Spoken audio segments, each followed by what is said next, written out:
A'udzubillahi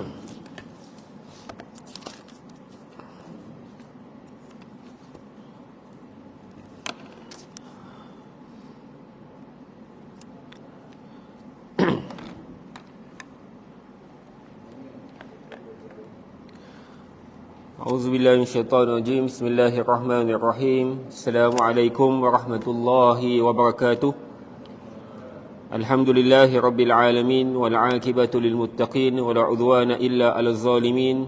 Asyhadu an la ilaha illallah wahdahu la syarika lah wa asyhadu anna sayyidina Muhammadan abduhu wa rasuluh as-safiyyuhu min khalqihi wa habibuh ballagha risalah wa adda al-amanah wa nasaha al-ummah وكشف الغمة وتركنا على محجة البيضاء ليلها كنهارها إلا هالك صلاة الله وسلامه على حبيبنا المصطفى صلى الله عليه وسلم وعلى آله وصحبه ومن اهتدى بهديه ومن استنى بسنته ومن اقتدى بقدوته ومن استهدى بجهاده إلى يوم الدين سبحانك لا علم لنا إلا ما علمتنا إنك أنت العليم الحكيم ولا حول ولا قوة إلا بالله العلي العظيم بسم الله الرحمن الرحيم نوينا التعلم والتعليم وتذكر والتذكير والنفع والانتفاع والإفادة والاستفادة والحسب كتاب الله وسنة صلى الله عليه وسلم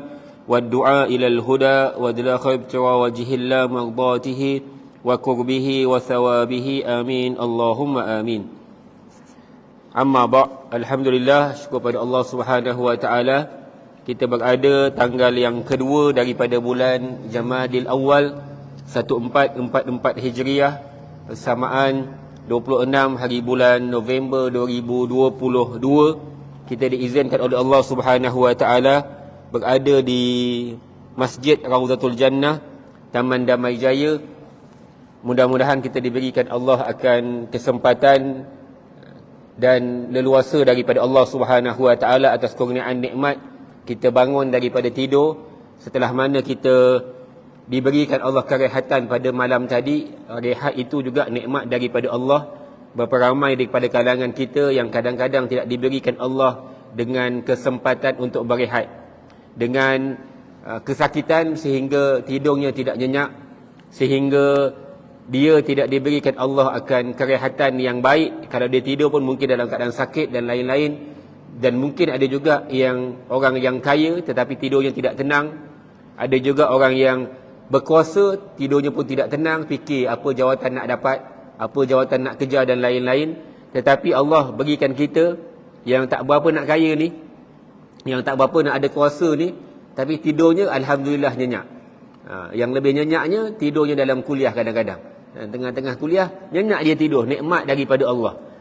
Berapa ramai orang yang tak boleh tidur, fikirkan dunia, fikirkan macam-macam masalah. Tetapi kita diberikan Allah tidur dan kemudian kita bangkit, syukur pada Allah. Alhamdulillahilladzi ahyana. Segala puji bagi Allah yang telah menghidupkan kami. Alhamdulillah. Syukur pada Allah. Jadi tuan-tuan, mudah-mudahan kita menjadi orang yang pertama syukur pada Allah, yang kedua menjadi manusia yang beriman akan ketentuan daripada Allah. Jadi apa yang kita telah usahakan, apa yang kita telah pilihkan dengan undian yang minggu lalu, jadi Allah telah catatkan begitu keadaannya. Dan mudah-mudahan kita menjadi rakyat yang memainkan peranan sebagai rakyat yang takut kepada Allah, taat kepada Allah dan Rasulnya, dan juga menjadi rakyat yang terbaik. Jadi kita dah pilih dah, dan Allah pun telah memilih. Dan mudah-mudahan kita serahkan ia kepada Allah dan serahkan kepada mereka yang dipertanggungjawabkan untuk memberikan hikmat kepada rakyat, insya-Allah. Jadi terus kepada kita punya pengajian daripada tafsir Al-Quran surah Al-Balad yang kita berhenti pada 2 minggu sudah pada ayat yang ke-7, iaitu ayahsabu man lam yarahu ahad. Adakah ia menyangka bahawa tidak ada sesiapa pun yang melihatnya dan mengetahui tujuannya menghabiskan harta bendanya itu. Jadi kita telah bicarakan tentang ayat yang ke-7 pada 2 minggu yang lalu. Jadi hari ini kita akan sambung bermula daripada ayat yang ke-8 surah Al-Balad. Ba'da a'udzubillahi minasyaitonirrajim. Aku berlindung dengan Allah daripada syaitan yang direjam. Bismillahirrahmanirrahim. dengan nama Allah yang Maha Pemurah lagi Maha Mengasihani. Allah menyebutkan, alam naj'al lahu 'ainain wa lisanan wa syafatain. Mengapa manusia terpedaya dan bermegah-megah? Tidakkah kami telah menjadikan baginya dua mata untuk ia memerhatikan kekuasaan dan kekayaan kami, dan lidah serta dua bibir untuk menyempurnakan sebahagian besar daripada hajat-hajatnya. Jadi Allah menyatakan, setelah mana Allah memberikan persoalan, adakah apa yang kamu lakukan, apa yang kamu habiskan daripada harta bendamu ataupun masamu ataupun usiamu, Allah tidak akan hitung ataupun Allah tidak lihat. Maka setelah daripada itu, maka Allah menyatakan, tidakkah kami ciptakan kepada kamu akan dua pasang mata. Jadi dua mata yang kita lihat dengannya. Kita kena perhatikan bahawa nikmat dunia itu ia terletak pada apa yang terlihat pada mata. Kita memilih apa pun adalah kerana mata. Kita pilih pasangan kerana mata. Kan, mata kita memilih daripada mata jatuh ke hati. Maksudnya kita pandang dulu. Dan kita memilih kereta, kan, kita punya kerendaan pun daripada mata. Pertama kan tuan-tuan tengok dulu, kenan daripada mata, kemudian barulah test drive. Ada orang tak payah test drive pun, tempah terus. Kan, ada orang begitu. Kita memilih makan pun daripada mata. Tengok makan, seronok. Tengok gambar, tengok menu. Jadi daripada mata. Mata ini Allah berikan dengan dua pasang nikmat daripada Allah. Maka apa yang kita pandang itu adalah nikmat daripada Allah. Maka kerana itu pandang yang dihalalkan oleh Allah. Jangan pandang haram. Jadi pandang yang Allah halalkan, dan pandang dengan mata yang baik. Jangan pandang dengan ainul ihtiqar, memandang dengan mata penghinaan. Tengok manusia, rasa dia hina, kita mulia, maka itu sesuatu yang salah. Jadi jangan ada pada mata kita khainatal a'yun, khianatnya pada mata. Kan, Allah mengetahui apa? Allah sebut ya'lamu khainatal a'yun wa ma tukhfis sudur. Allah mengetahui apa yang terkhianat pada mata dan apa yang tersembunyi pada hati. Maksud khianat, pandang orang dengan pandangan hina. Maksud khianat, pandang orang dengan sinis. Pandang orang dengan merendahkan dirinya. Pandang, belum sebut.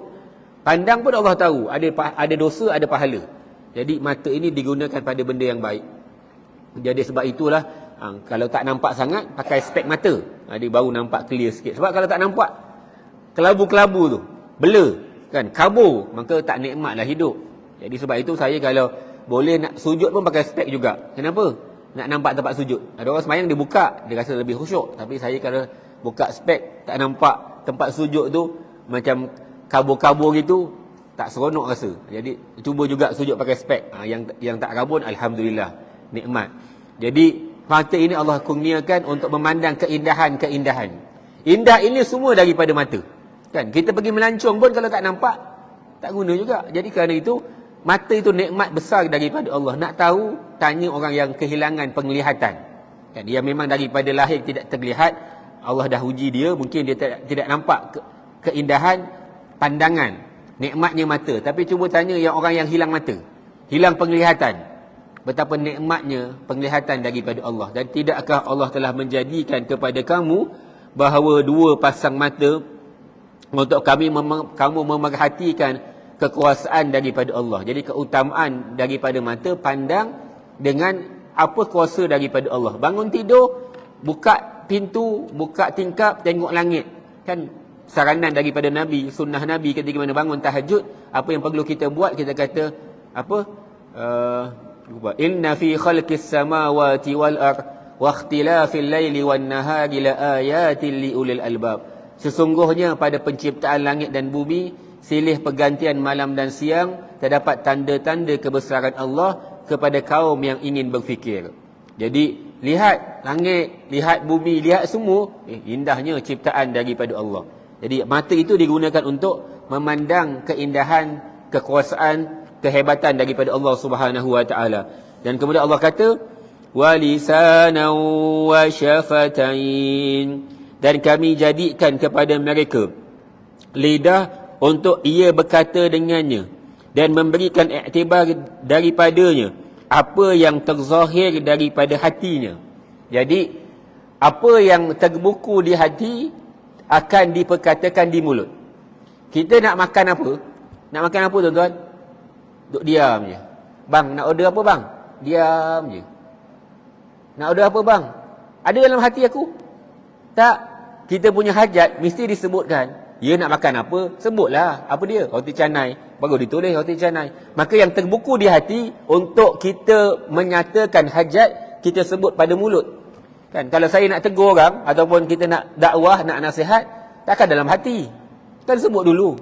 Kan apa yang terbuku di hati? Budak ni teruk sangatlah dia punya akhlak, dia punya perangai. Maka kita nak tegur dia. Nak tegur dia macam mana? Dengan mulut. Maka mulut menyatakan hajat. Allah jadikan mulut menyatakan hajat pada hati.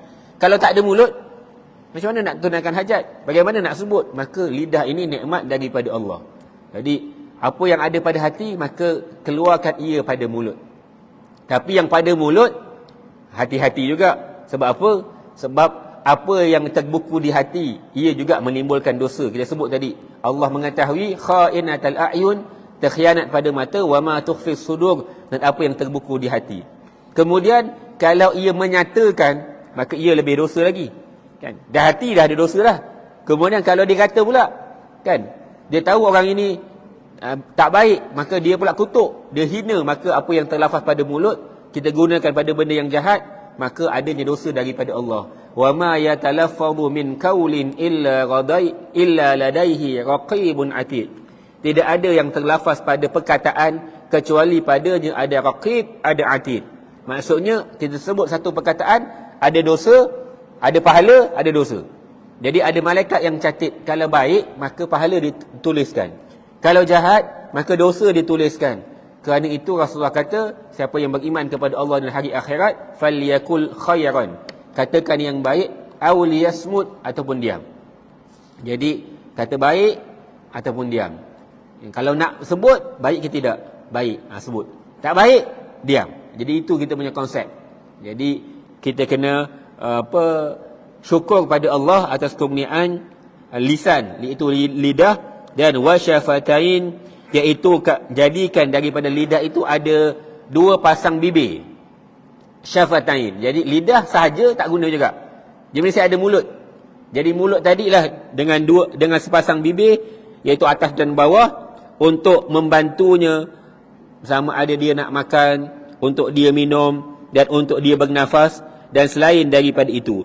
Jadi Allah jadikan mulut itu adanya pergerakan. Daripada mulut lah akhirnya kita pun makan. Jadi bukan hanya cakap, bahkan makan pun daripada mulut. Dan lidah ini bukan hanya lidah untuk berkata-kata, bahkan lidah untuk merasa. Kan? Ada rasa manis, rasa masam, rasa pahit, rasa payau, macam-macam jenis rasa. Kat mana? Lidah. Tuan-tuan, nikmat kita makan tu kat lidah, bukan dekat perut. Kan kat lidah. Manis lah. Sedap lah. Kan kat lidah. Masuk bawah, masuk kat perut, sama je.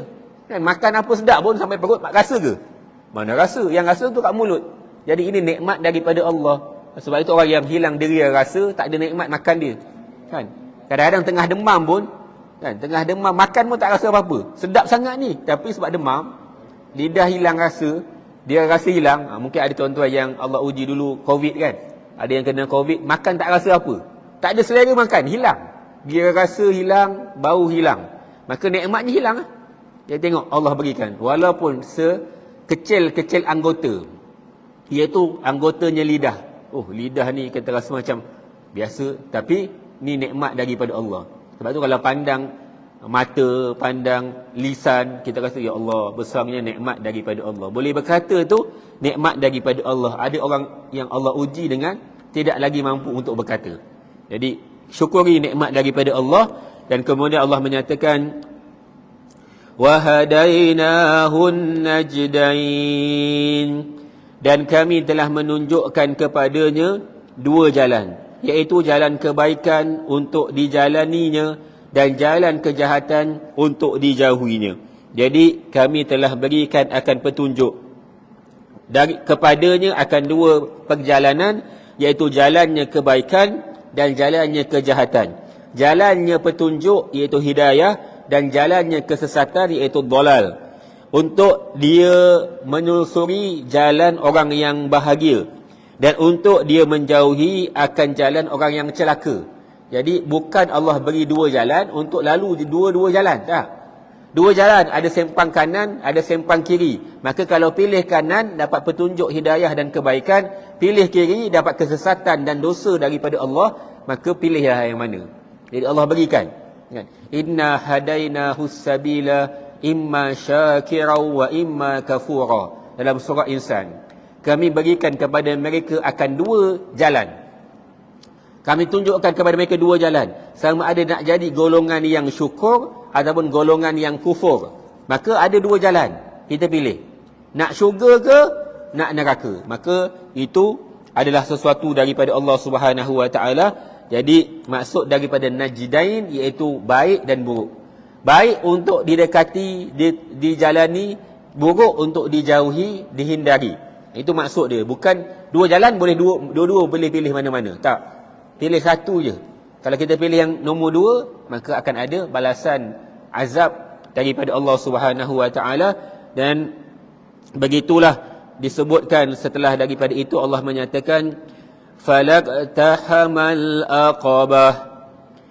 Dalam pada itu mereka tidak memilih, manusia tidak memilih jalan kebaikan, merempuh masuk mengerjakan amal-amal yang tinggi darajatnya di sisi Tuhan. Jadi daripada apa yang telah Allah berikan jalannya, yang baik dan yang buruk, hidayah, petunjuk dan kesesatan, maka ai fahalla anfiq ma lahu fi ikhtiyari aqabatil qa'ud badalan an yunfiqahu fi adawati Muhammadin sallallahu alaihi wasallam.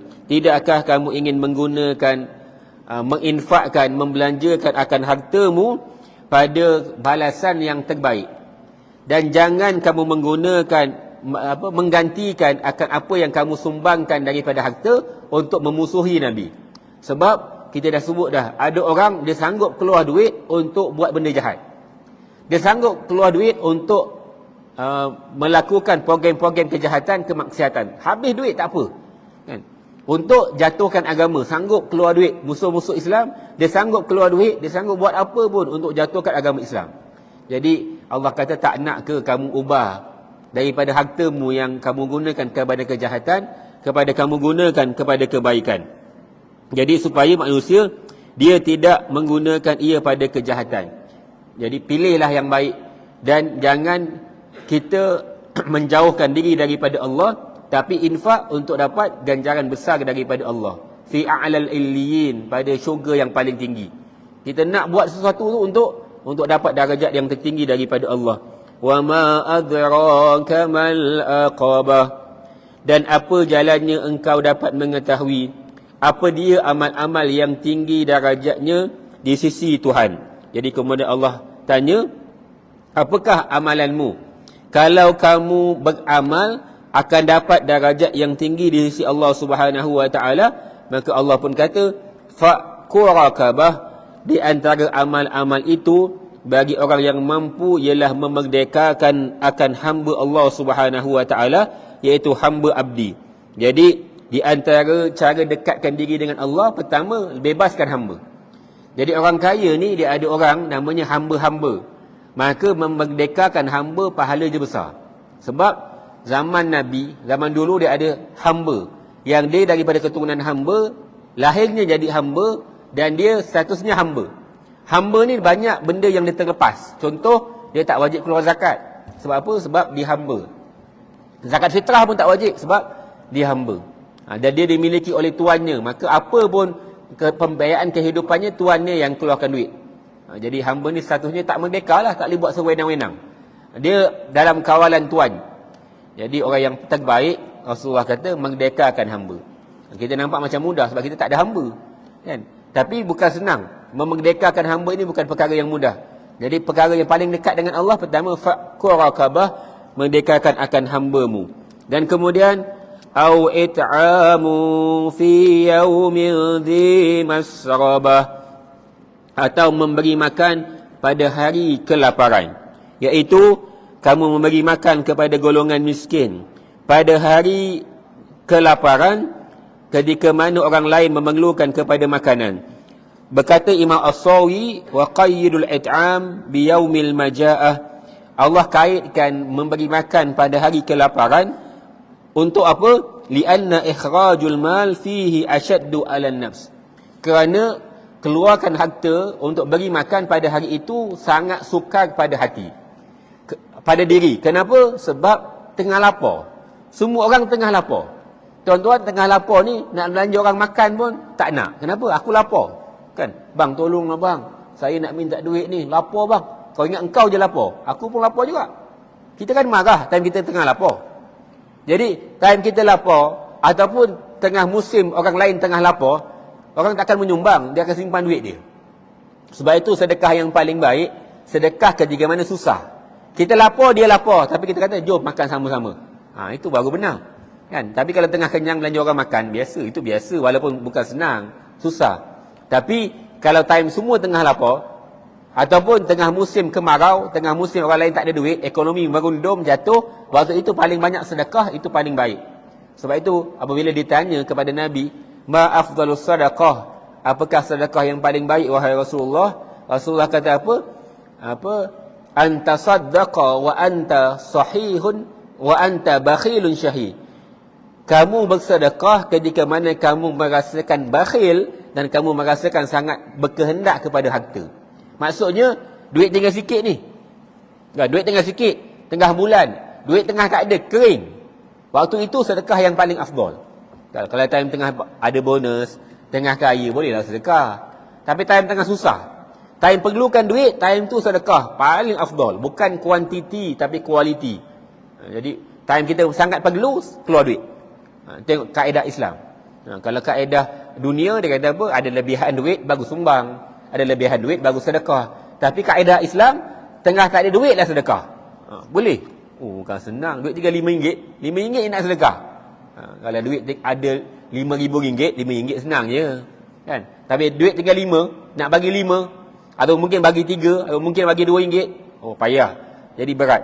Jadi paling baik untuk bagi makan ketika mana hari kelaparan. Hari kita lapar, dia lapar. Hari kita susah, dia pun susah. Maka itulah yang paling baik. Tapi bukan kita menafikan kebaikan bagi makan time kenyang. Jadi time kita senang pun boleh juga bagi makan. Baik juga tak? Baik. Tapi jauh lebih baik time tengah lapar. Time sama-sama tengah kesusahan. Dan kemudian Allah menyatakan yatiman za maqrabah, dan kemudian kepada anak-anak yatim dari kaum kerabat. Ai it'am al-yatim, at'amul yatim alladhi bainahu wa bainahu qarabah, iaitu memberi makan kepada anak yatim yang ada ikatan. Yang ini kadang-kadang kita terlupa. Agama Islam, sebelum tuan-tuan nak bagi sumbangan kepada rumah ataupun pertubuhan ataupun mana-mana NGO yang membantu anak-anak yatim, maka lihat dalam keluarga ada tak ada anak yatim. Kita ada kadang-kadang anak adik kita yang adik kita telah meninggal, anak abang, anak kakak yang ibu ayahnya ataupun salah seorang daripada ibu ayahnya meninggal. Itu lagi utama untuk kita sedekah. Kita tak sibuk kat luar. Kan? Kalau nak sedekah, sibuk dengan tempat lain. Bukan kata salah nak sedekah luar-luar tu tuan-tuan. Kan dia macam-macam NGO buat. Bagus. Tapi Allah kata tengok dulu ahli keluarga. Ada tak ahli keluarga? Ada. Bagi. Pandang dulu yang situ. Akhirnya, kalau keluarga saling membantu, dia susah tak? Tak. Sebab ada sumbangan daripada ahli keluarga. Itu dulu. Sebab itu dalam bab sedekah, utamakan siapa yang paling dekat dengan kamu. Zil aqrabin, yang dekat. Tengok. Adik-beradik kita, sepupu sepapat kita. Tengok pula atas kita, papak saudara kita. Dan lain-lain. Lebih atas lagi. Yang sama level, yang bawah. Tengok. Mungkin ada anak saudara kita yang telah meninggal, dia meninggalkan dia punya anak-anak. Itu pun lebih baik. Anak yatim yang ditinggalkan. Jadi Allah sebut, kamu berikan kepada yatim zi maqrabah, yatim yang ia ada ikatan persaudaraan dengan kamu. Itu. Kadang-kadang kita kata, alah, ni saudara tak payah. Tak, itu lebih baik. Sedekah kepada yang paling dekat jauh lebih baik berbanding sedekah kepada yang jauh. Dan kemudian au miskinan za matrabah, atau kepada orang miskin yang terlantar di atas tanah, iaitu al-miskin al-fakir ba'is alladhi qad lasiqa bit-turab min faqrihi wa darrihi wa huwa kinayatun an shiddatil fakri wal bu's. Jadi iaitu memberikan kepada orang miskin yang ia terlantar di tanah. Maksud terlantar, kinayah, menunjukkan betapa sukarnya keadaannya sampai dia melepeh je kat tanah. Punya susah, duduknya pun atas tanah. Ada miskin, tapi biasa je miskin dia. Miskin tak? Miskin. Tapi tengok rumah, ya Allah, tak rupa miskin pun. Memanglah, itu zaman suami ada ustaz, ni suami dah tak ada. Jadi, tak banyaklah duit, tapi taklah melepeh kat tanah. Kan, menepek je dia. Tak ada. Ataupun tengok yang ada orang tak ada rumah, tuan-tuan. Kita ingat kat Malaysia tak ada. Ada. Jadi, walaupun kita boleh sebut, Rasulullah akan kata memang orang miskin ni sentiasa ada. Dan negara itu akan sentiasa baik dengan 4 keadaan. Pertama, pemimpin dengan keadilannya. Kita harapkan pemimpin kita tu adil. Kemudian, si kaya dengan kepemurahannya. Kaya dengan dia punya kepemurahan. Si miskin dengan doanya. Jadi, miskin dengan doa dia.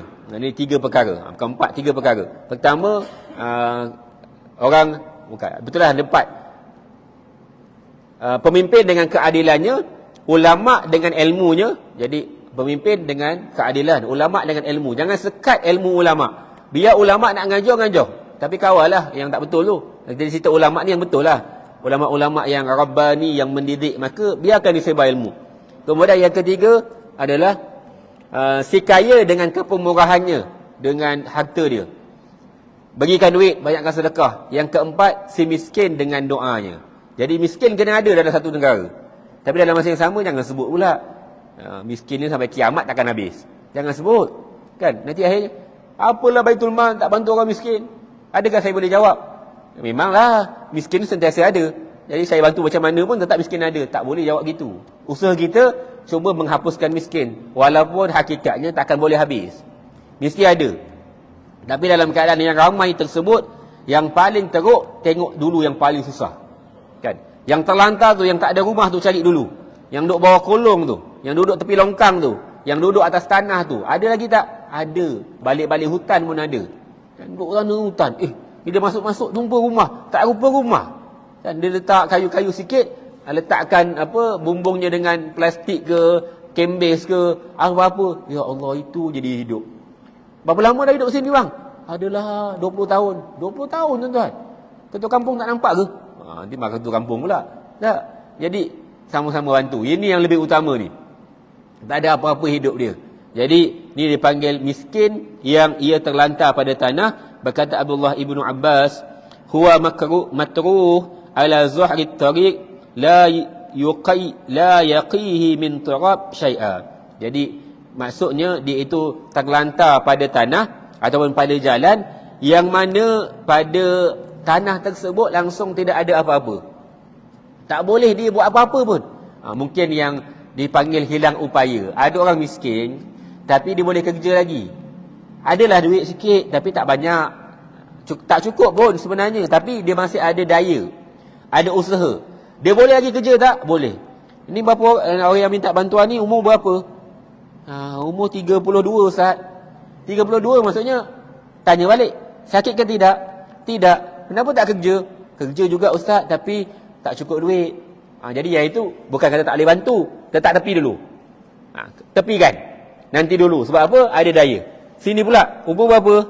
Adalah Ustaz umur dalam 67. Okey. Keadaannya bagaimana? Keadaannya terlantar Ustaz, sakit. Langsung tak ada apa-apa untuk dibuat. Jadi yang ini utama. Sebab apa? Pertama adalah sakit. Yang kedua tua. Yang ketiga tak ada upaya untuk kerja. Ini dipanggil terlantar kat tanah. Jadi yang ini bantu dulu sebab dia tak ada usaha. Tak boleh usaha. Dia memang harap. Jadi, tapi dapat duit sama ni daripada mana? Keluarga bagi. Kadang-kadang bukan keluarga bagi tau. Jiran-jiran kampung bagi. Kumpul duit. Tiap-tiap minggu kumpul duit. Belikan makan, belikan barang, hantar kat rumah dia.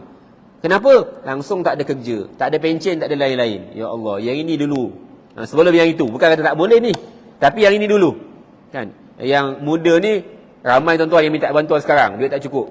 Tapi saya kata nantilah, ni kan ada, tengok sihat, tengok fizikal baik.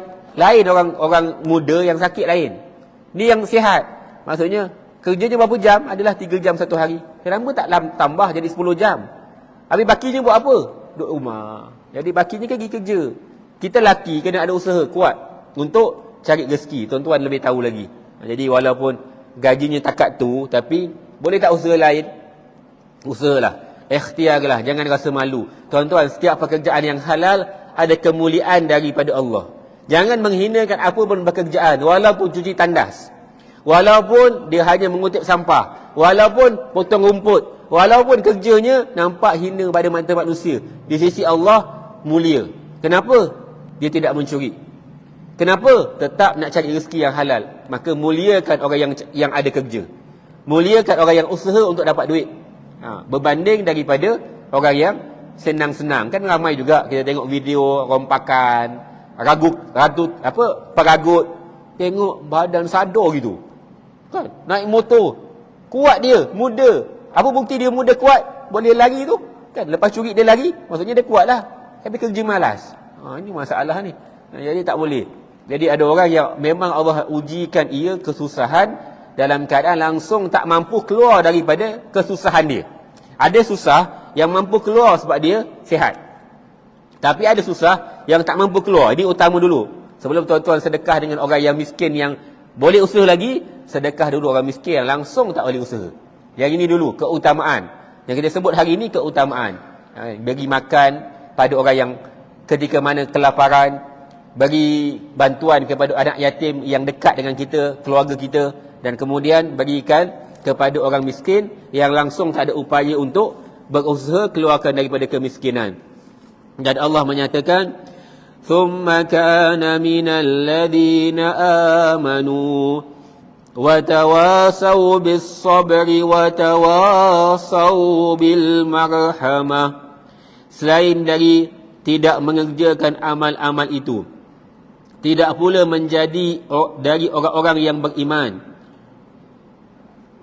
Tidak pula menjadi dari orang yang beriman dan berpesan-pesan dengan sabar, serta berpesan-pesan dengan kasih sayang.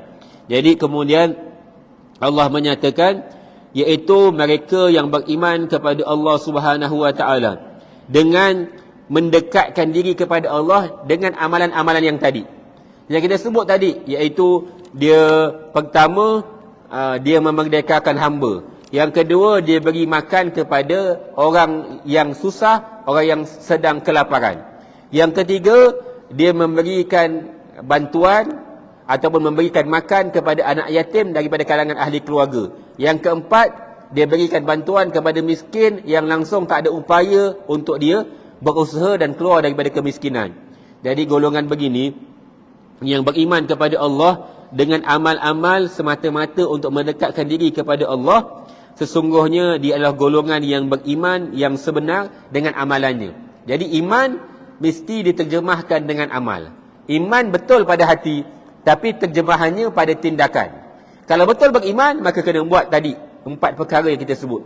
Supaya apa? Imannya benar semata-mata kerana Allah Subhanahu wa taala berkata, ulama tafsir, pada ayat ini isyarat untuk mendekatkan diri dengan ketaatan kepada Allah, yang ia tidak ada manfaat kecuali dengan keimanan. Maksudnya kalau buat apa pun tapi bukan dasar iman pun tak ada pahala juga. Kan? Bagi makan, baik dah bagi makan. Beri bantuan, bagi pertolongan, tapi hatinya tidak ada iman, tak ada faedah. Di sini bukti kalau dia mengkufurkan Allah, mensyirikkan Allah, apa pun baik dia, Allah tak terima. Jadi pertama iman dulu pada Allah. Itu keutamaan. Lepas tu baru buat baik. Baik tanpa iman tak ada pahala. Jadi kena ingat.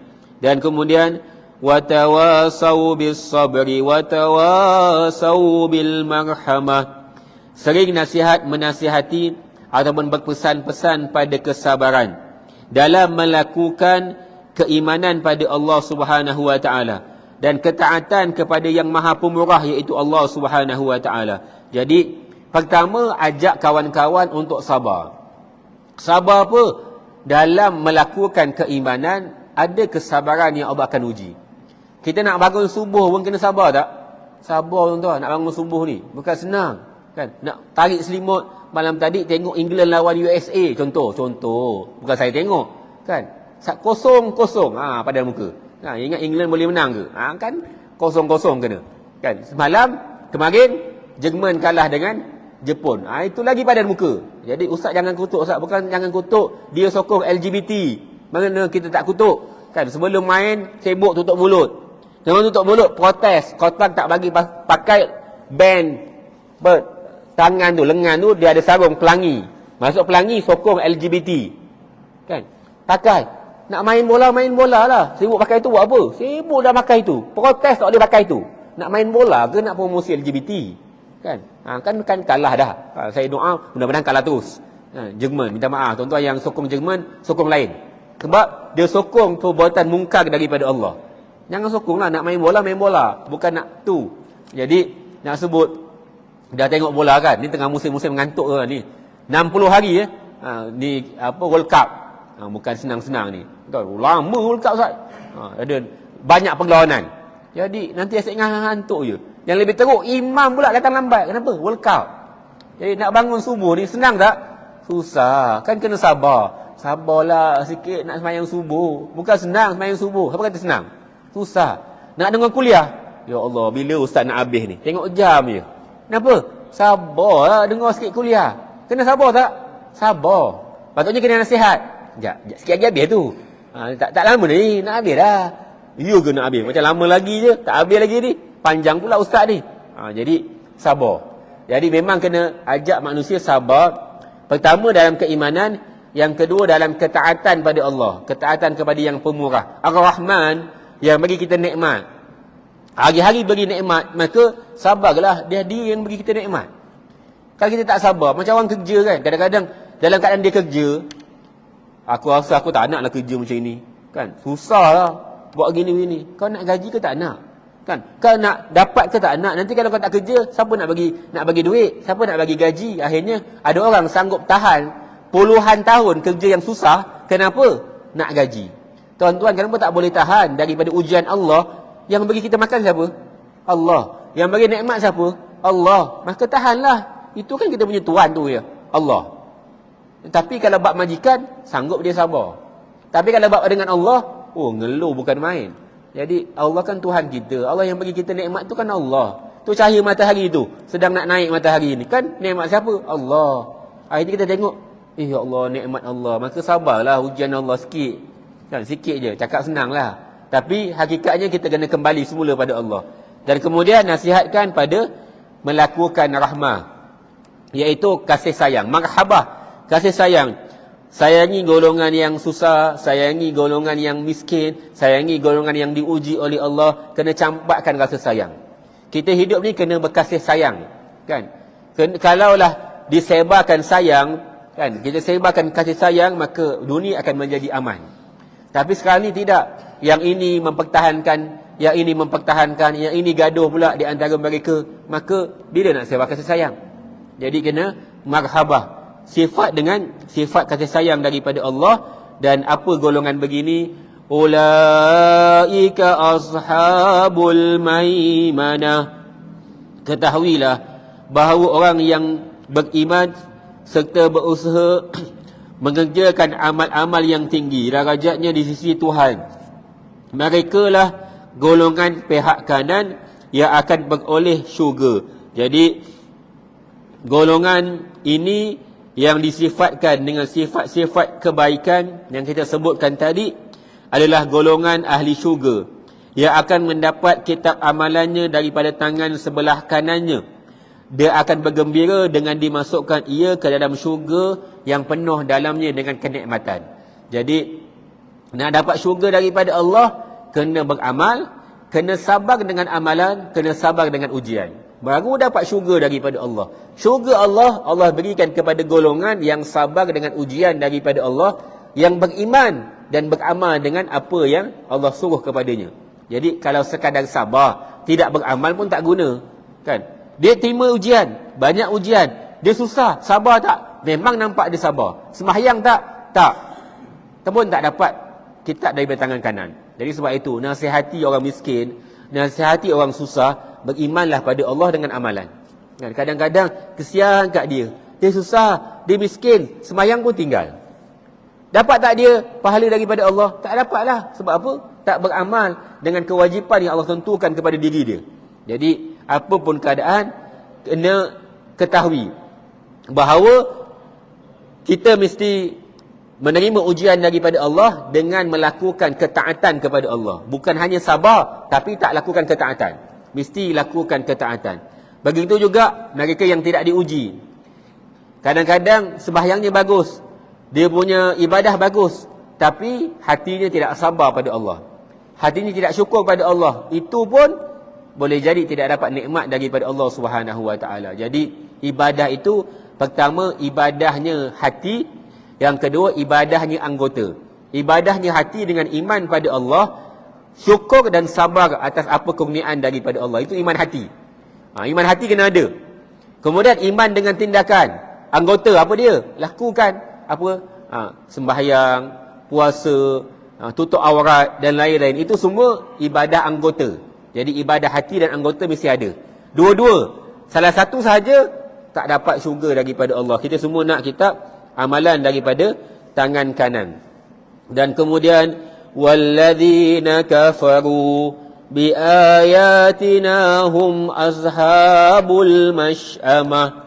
Dan sebaliknya, orang-orang yang kufur ingkar akan ayat-ayat keterangan kami, merekalah golongan pihak kiri. Jadi Allah membezakan di antara golongan yang baik dan golongan yang jahat. Bagaimana Al-Quran pertama menghalangi manusia daripada buat kejahatan, yang kedua menggalakkan manusia melakukan ketaatan, iaitu targhib wa tarhib. Galak, halang. Jadi ada galakan.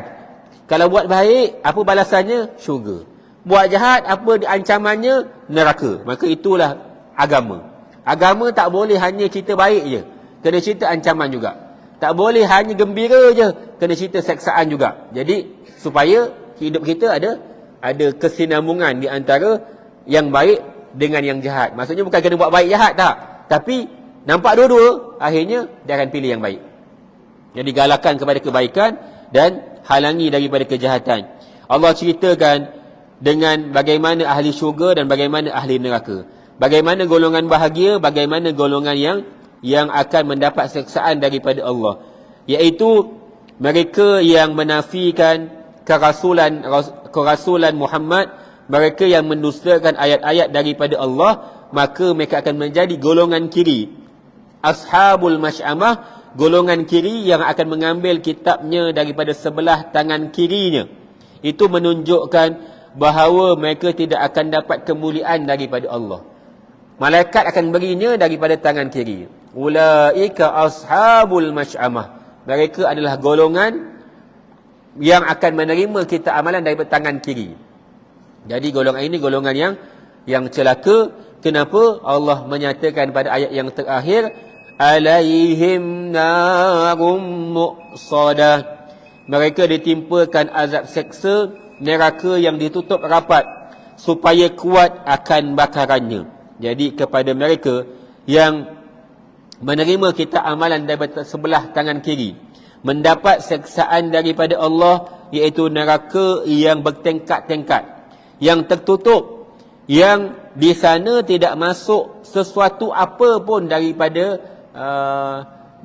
angin, daripada udara. Angin tak ada, udara pun tak masuk, dan dia tidak akan keluar buat selama-lamanya di sana. Allah tutup supaya apinya betul-betul panas. Kita kalau nak masak panggang, bukan nak masak panggang, nak masak steam, panas, nak rebus, kita akan tutup. Supaya apa? Dia punya wap itu dia rasai pada semua. Oh sedap. Malam tadi saya makan kepala kambing. Allahu Akbar tuan-tuan. Malam tadi ayah saya ni Ustaz Abdul Rahman esok pergi umrah. Jadi pagi ni kita akan gerak kejap lagi. Jadi malam tadi buat jamuan sikit, nasi Arab dengan kepala kambing. Allah, sedap rasa. Biar tuan-tuan terliur sikit.